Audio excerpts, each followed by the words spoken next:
Hi, my name is Pradeep. I'm having overall 5 years of experience in IT field. I work as senior data engineer.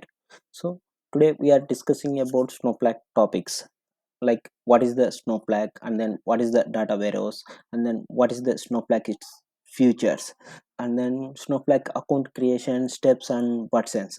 For that Snowflake architecture, what is the virtual warehouse, what is the single cluster warehouse, what is the multi-cluster warehouse, auto scale, maximize mode, and then what is the scaling up, scaling down, scaling out, what is the auto resume, and then what is auto suspended, creating the warehouse using SQL command, how to modify the existing warehouse and its properties. After that, we are discussing about OLTP and then OLAP. OLTP means online transaction process, and then OLAP means online analytical process.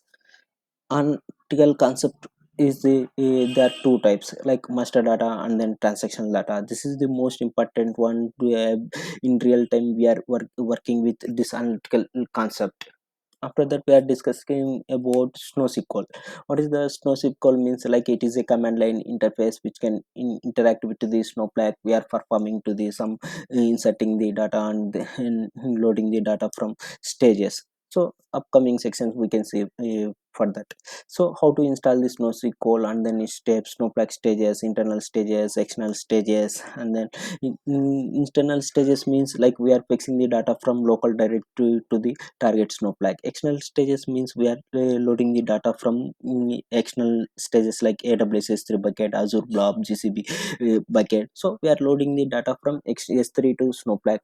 We can see for that what is the file format object and then how to create the different types of file format. Like while data loading in time, it's specific data having some file format. So as per the data, we are creating to the file format. Suppose the data having CSV files and then JSON file, Avro files, Parquet file. So those type of related data we are creating to the specific file format. After that, we are discussing about how to create AWS account and then set up.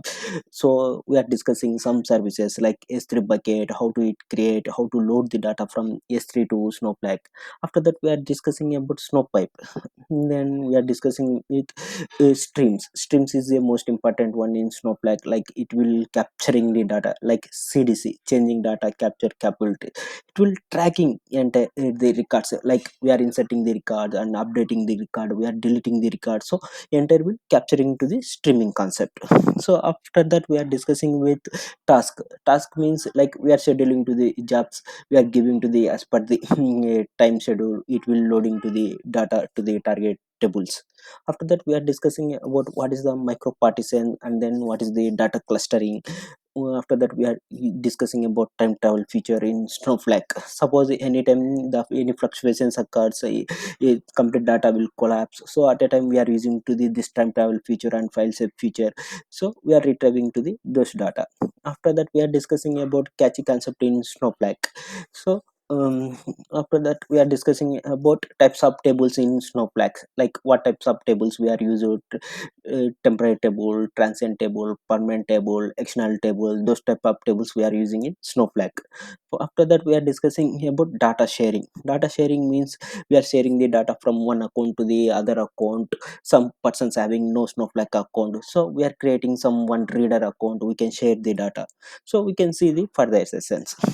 And then we are discussing about Snowflake building. How Snowflake building means each query will how many credits will consume each data warehouse, and then how many credits will be consumed. We can monitoring to the those warehouse wise how many credits will consumed in Snowflake. So zero copy cloning. In zero copy cloning means any developmenting, testing, backup purpose. So at a time we are using to this zero copy cloning. So after that, we are discussing about Snowflake roles. This is the complete topics in the Snowflake course. So we are discussing with upcoming section every step by step.